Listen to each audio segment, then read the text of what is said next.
Hi guys! Good morning! Hello po sa mga nanay at tatay natin diyan. So, good morning po sa inyong lahat. At, ayun, mag-share po tayo ng ating journey tungkol po sa ET-App. So, episode 3 na po tayo. So, as of today is June 6, 2025. Pero kahapon po ay nagpunta po ako doon sa PUP Manila at June 4 po kasi naka-receive po ako ng June 4 or June 3 naka-receive po ako ng email from PUP Manila ET-App department na pwede na daw po akong i-apply doon sa link na yon, and then ituloy daw po yung application and then submit. So tapos ang sabi nila sa akin ay after submit the documents, meron daw po akong makukuhang reference number, and then after the reference number is send back po dun sa kanilang email. So ganun po ang ginawa natin at nagkataon nga po na okay naman. So, ngayon, ang nangyari po, June 5 ay pumunta na po ako doon sa Manila, sa PUP Manila, at umakyat nga po ako doon sa ET-App building, sa ET-App department. Building po yun ng Ninoy Aquino sa may PUP Manila, sa main campus. So, doon po ako nagpunta. And then, ang nangyari po ay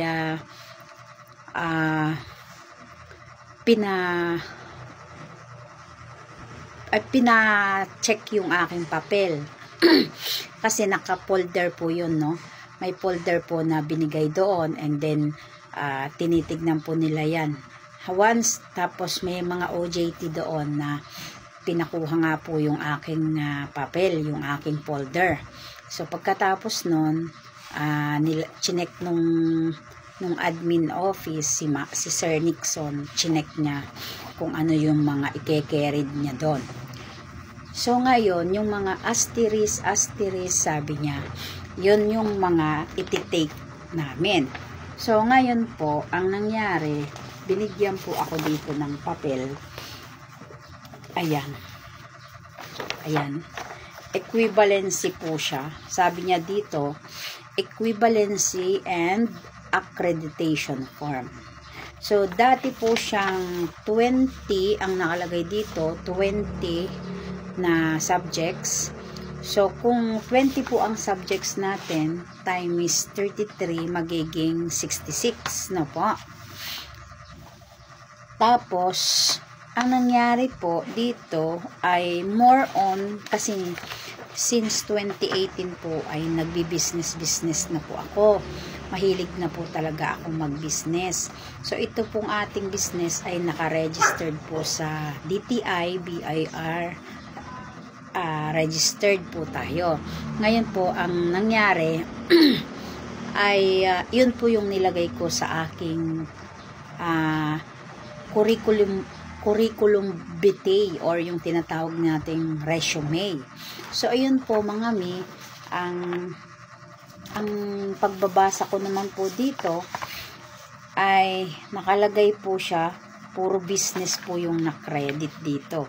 Business, halos lahat po sa business kasi yung tinitake po natin is BSBA, major in marketing management.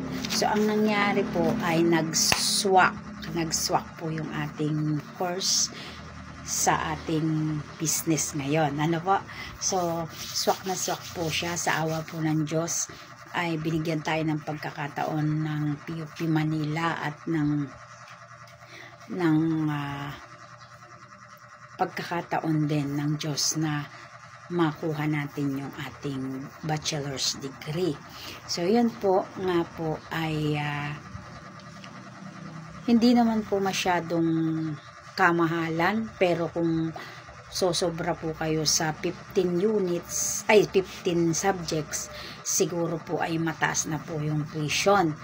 Although doon po sa PUP is polytechnic po yun, ay public school po ano po. Pero dahil nga po ETAP yung kinuha natin, ay meron po siyang kaukulang bayad. So pag open university kasi wala po siyang bayad, basta ang kailangan lang maipasa mo yung test entrance exam ng university ay wala ka na pong babayaran. Bali kung taga malayo ka naman, ang magiging gastos mo na lang doon yung pangkain, yung allowance, at saka yung bahay. Pero yung tuition po ay wala na. Pero dahil tayo ay, ang programa natin ay yung ETAP. So yung ETAP po pala ay Expanded Tertiary Education Equivalency Accreditation Program. ETEAP, yun po ang meaning niya. So ilalagay ko dito yung ETAP para hindi po kayo malito. So ako po ay high school graduate ng 1995, Baler Aurora po, sa Baler Aurora, Baler Institute, Baler Aurora po ako. So yung old curriculum na po tayo, ha. So pero ang ginawa ko lang po, kasi talagang pangarap ko po ito sa buhay ko talaga. Hindi ko lang po alam. Syempre nanay ko din naman, no? Kasi nga po ay hirap po talaga yung buhay namin noon pa man. So ako po ay hindi ho tumigil sa pangarap ko na magkaroon ako ng bachelor's degree. Although hindi ko ho nakayanan na kuhanin noon dahil nga po wala naman po akong kakayanan na magbayad sa eskwelahan ng, although doon sa mga school na hindi tayo, anong tawag doon, na walang bayad, ay hindi naman po natin kaya yung everyday na expenses. Ano po, everyday expenses tulad ng pagkain, tulad ng pamasahe.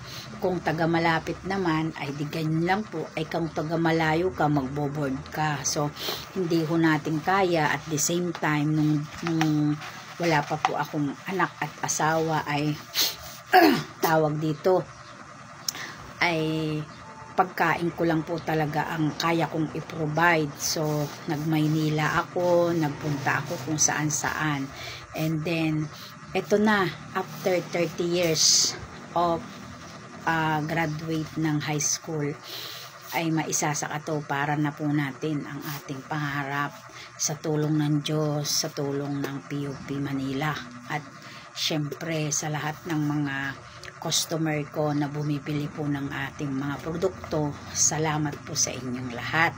Kasi kung hindi dahil sa kanila, syempre hindi naman po ako makakapag-ipon ng aking pang-tuition. Ano po? So bali yung akin, actually ano na po yung sa akin, pinakamurang tuition po yung napunta sa akin. Salamat sa Diyos, salamat sa PUP. Kasi sa iba po kasi aabutin talaga ng 100,000, aabutin ng 90,000, pero yun sa akin sobrang mura lang. Kasi nga po na nagkaroon po tayo ng equivalency dahil po sa ating tawag dito, sa ating business. Kaya nagpapasalamat ako sa Diyos kasi binigyan niya ako ng talento, binigyan niya ako ng talino, binigyan niya ako ng basta lahat sa buhay ko. O di ba? Basta lahat sa buhay ko. Salamat sa Diyos. Ayun. At sa aking mga kababayan na gusto, ay hindi pa po huli ang lahat. Alam nyo po, ako po ay 47 years old na. So 1977 ako. Kaya kung magte-take tayo ng traditional na eskwela, ay hindi ho aabutin pa ho ako ng 4 years, ay di 47 plus 4 years, ilan na ako nun, 52 na. So ang hirap po nung ganon. So, dito kung matake natin lahat to at mabayaran natin lahat, wala pang 1 taon, less than 1 year, ay sigurado po na makakagraduate tayo ng college, no? At the same time,